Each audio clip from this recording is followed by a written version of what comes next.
So I've spent pretty much my entire working life working in some of the biggest corporate environments around the world, from one of the top global law firms to right now working at a huge multinational company. But if I could go back in time and talk to my younger self for just a few minutes, here is exactly what I would tell myself. Now, these are things that I think can massively help with your career, your mindset, and how you show up at work. So let's get into it.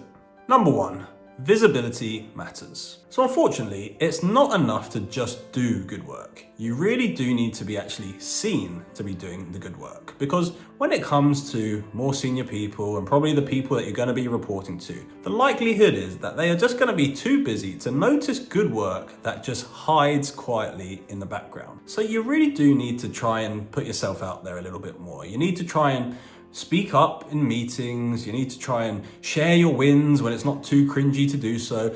Maybe even put your hand up to do things, even if you don't feel quite ready to do some of them. Because the more you're able to just do these things and put yourself out there, the more natural it will start to feel. And it for sure will massively help to raise your profile, and then you will be seen to be someone that is both competent and willing. Number two, no one is judging you as much as you think. And I think if I was to give myself just one bit of advice, it might be this. And this, I think, applies to pretty much all aspects of life, but particularly when it does come to work.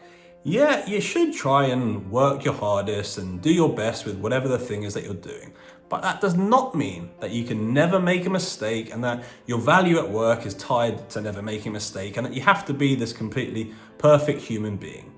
So try just to not worry quite so much about things. So if you do stumble your way through a presentation or you say something a little bit stupid in a meeting, it's really okay, because the truth is that no one else is actually going to be noticing any of these mistakes anywhere near as much as you might think. And in truth, people are actually just going to be way too consumed thinking about themselves. The other point here is to really try not to let any of that imagined judgment hold you back and stop you from actually putting yourself out there and doing some of those things that we talked about in the first point. Number three, treat everyone equally. And I mean this in two senses really. So firstly, no title at work makes anyone more important than anyone else. And so I 100% do believe that you should be treating the receptionist exactly the same as you would treat the CEO.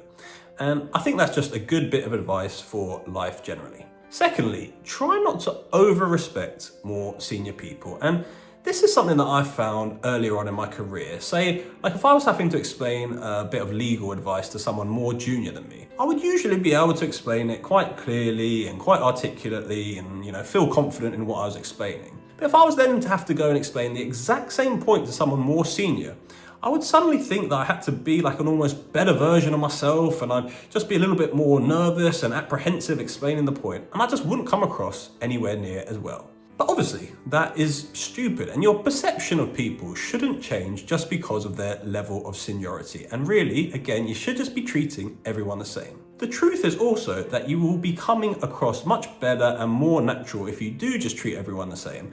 And when it actually comes to more senior people, the likelihood is that you will be able to make connections with them a lot better if you do just treat them the same as everyone else and almost just treat them like you would treat a mate of yours.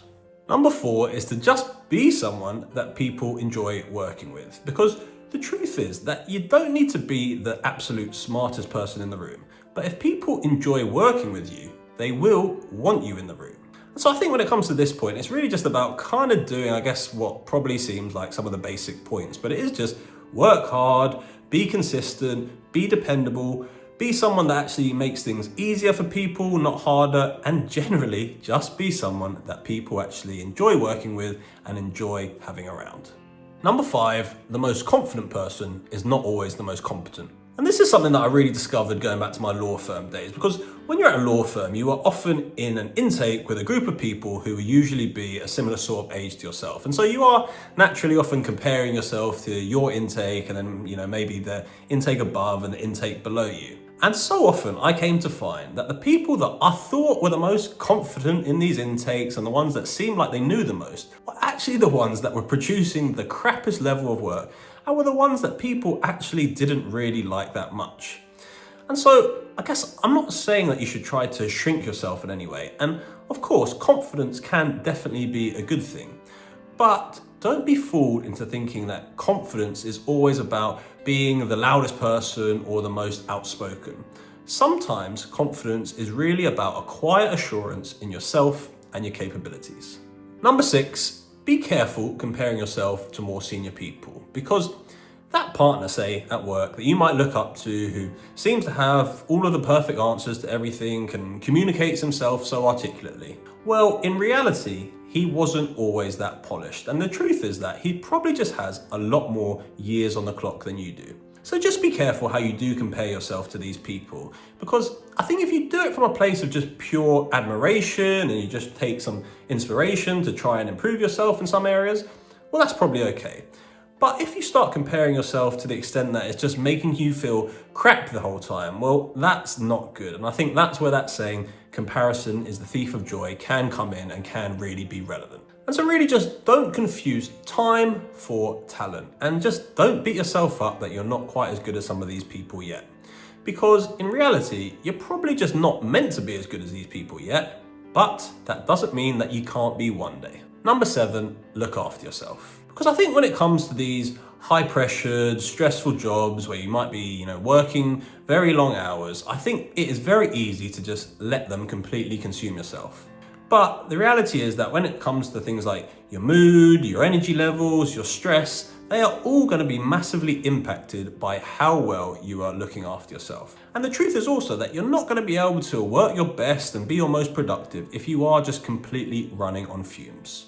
So please make sure to look after yourself. So that means trying to exercise pretty much daily if you can, eating healthily, prioritizing sleep, and trying to manage your stress levels. Because the more you can do all of those things and the more you do look after yourself, the better you will feel, and then the better you will actually also be able to work as well. And number 8, don't let your job shrink the rest of your life. And yes, hopefully your job will have a lot of meaning for you, and hopefully it will be a real passion of yours. But for the vast majority of people, I really do not think that it should be everything. Because I have just seen far too many people lose their health, lose their relationships, and stop doing things that used to bring them a lot of joy in life, simply because they over-prioritized and just solely focused on their work.